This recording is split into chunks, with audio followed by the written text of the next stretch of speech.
Alright everybody, now that I've got my Summit Sports 2017 Hobie Pro Angler 14 all rigged up, I'm going to walk you through exactly how I've got it set up and all the features that I've added to it. Stay tuned.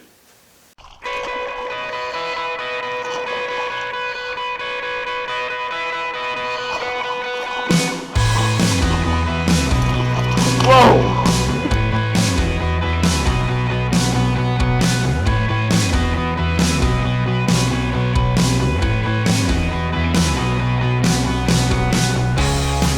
As I mentioned, this is a 2017 Pro Angler 14. In 2017, Hobie introduced the new Mirage 180, which now features reverse. Reverse mechanism, simple to use. Just pedals should be in the upright positions as it is right now, and just pull your reverse lever. Away you go, back to forward. There we go. Great new feature. I got to use this at the 2016 Hobie Worlds down in Louisiana, and really like the new drive. I found it a bit smoother than the older drives. Not that the old drives were not smooth, but I did notice a difference in the drive.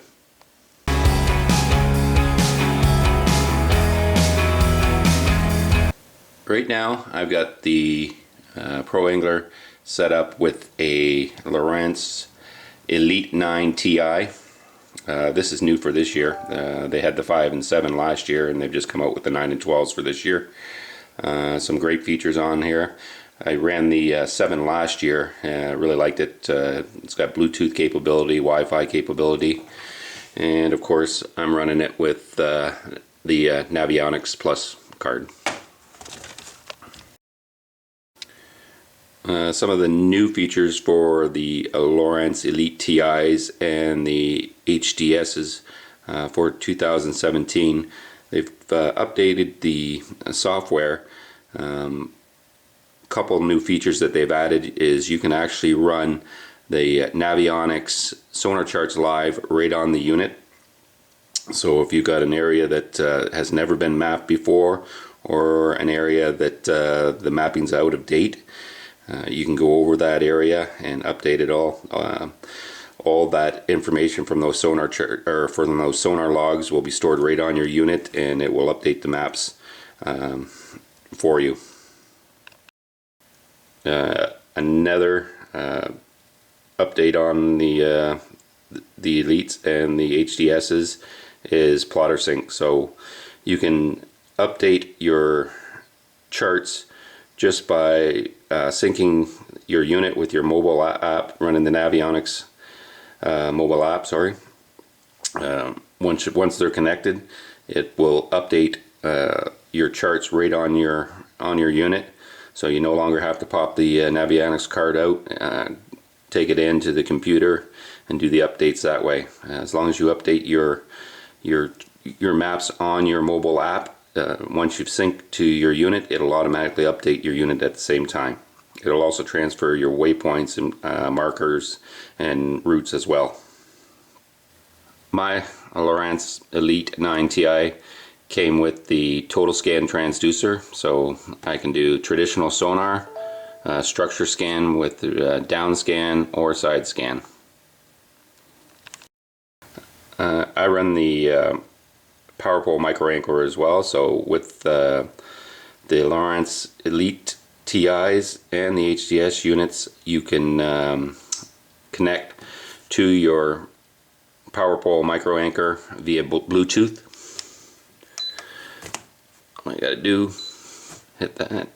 Now you've got the ability to control your power pole micro anchor right on your screen. You can still use the buttons that it comes with it, but for the guys that like to control it this way, pretty simple. It's already connected, up and down. Great feature.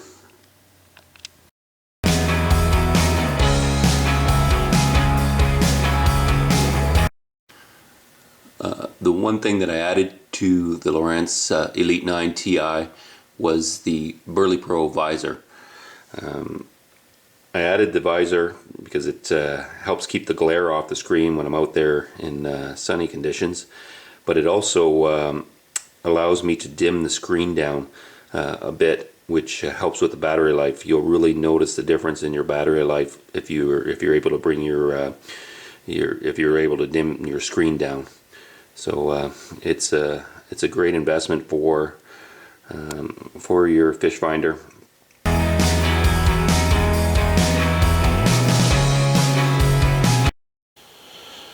So here's the power pole micro anchor installed using the Hobie power pole micro anchor mount.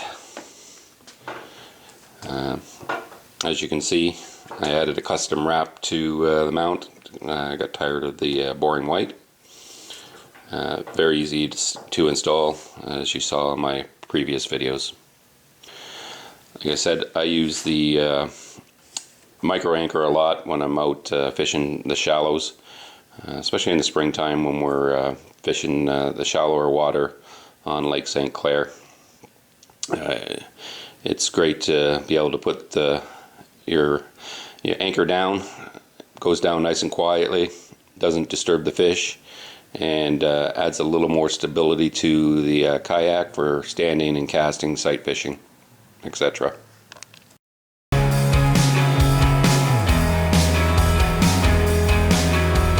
My other anchoring device is the Anchor Wizard.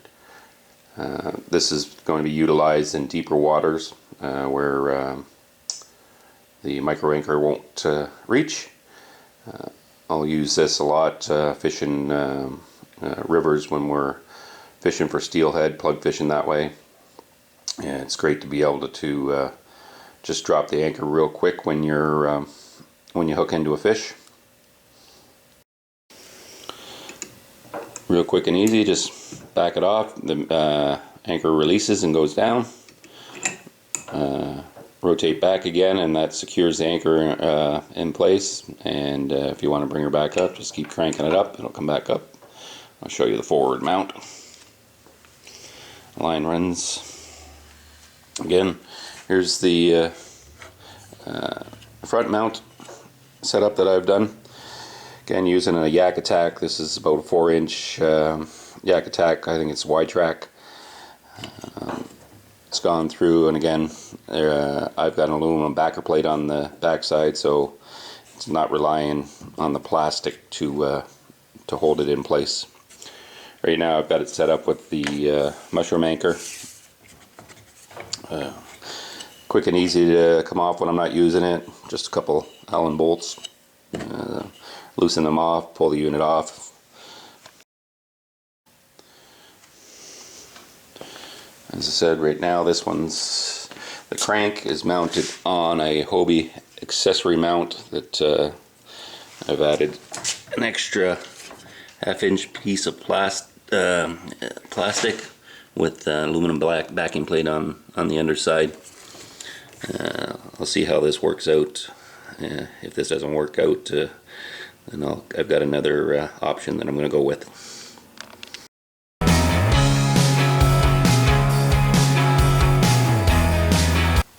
I've gone with the tackle nets by RS Nets.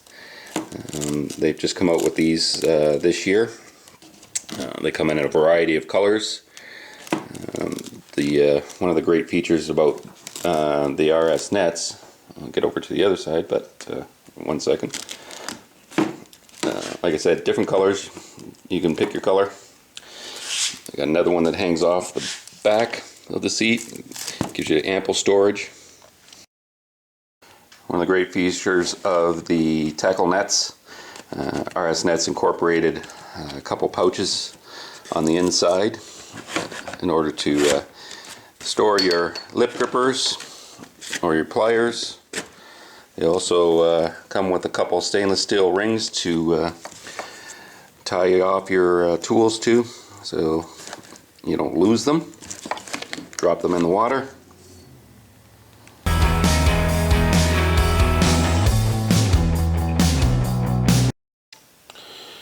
For trolling, I use Scotty Rod Holders with the Hobie Scotty mounts. I like the adjustability. I use the smaller extensions. Keeps the rods a little bit out of the farther out of the kayak for me, so I'm not so cramped, but still within reach. I use these for when I'm trolling for muskie, if I'm doing steelhead, salmon, or if I'm actually trolling for walleye.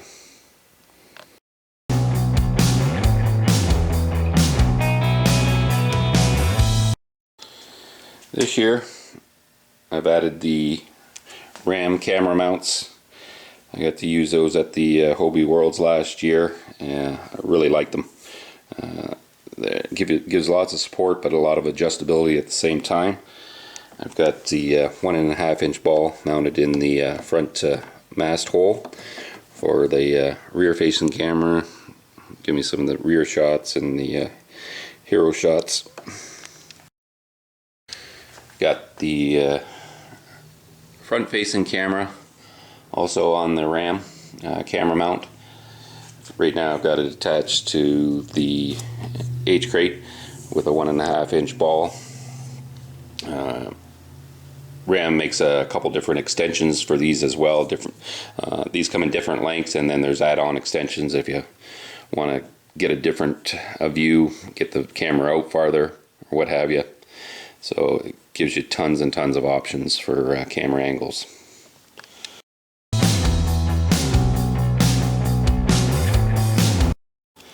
And of course, the Hobie H-Crate. Got a few more rod holders that I've got to pick up yet to add to the H-Crate.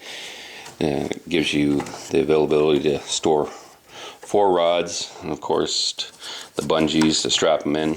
Should you happen to turtle, whatever else, sort of keep them secure that way. I'm not utilizing the tie downs that come with it. I like the bungee setup. Makes it easy for quick and easy to take the crate off and that one transporting.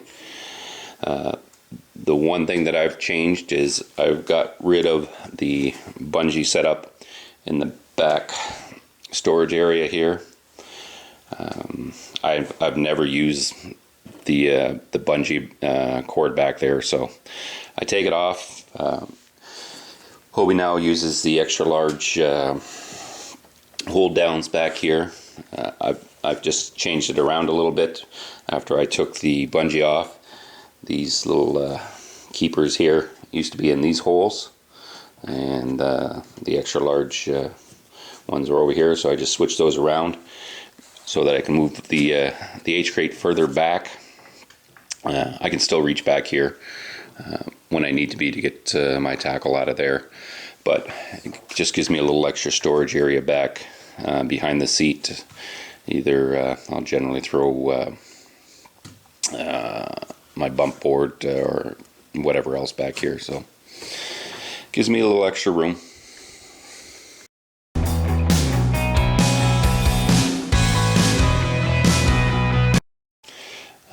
The other thing that I've added to the H is the Berley Pro Orb. It gives me 360 degrees lighting when I'm out there. If I'm out on the water early in the morning, or if we're out there later at night, gives actually it lights up the cockpit not too bad, but makes me very visible to other boaters. So I really like that.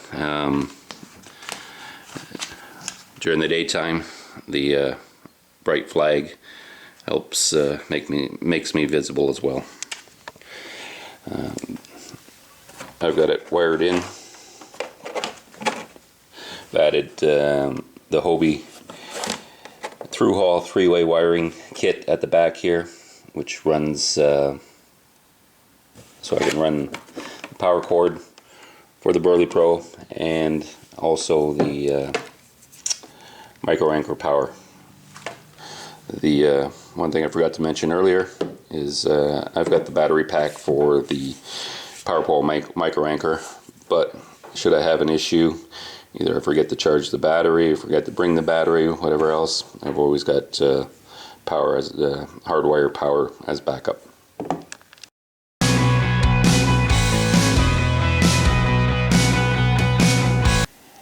Mighty Mouse joins me again this year, thanks to RPM Designs. That did the custom wrap on the front hatch cover for me. Underneath the front hatch, I utilize the Hobie battery holders. I'm running two 9 amp batteries wired in parallel as my power supply.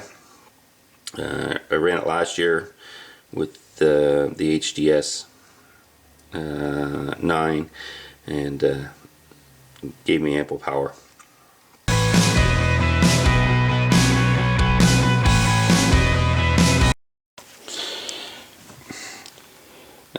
To make things easy to recharge my batteries, I just added a 2-wire connector.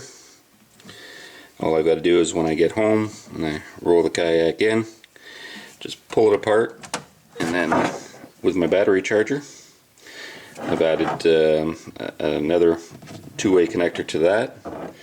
So all I got to simply do is plug it in and put her on the charger.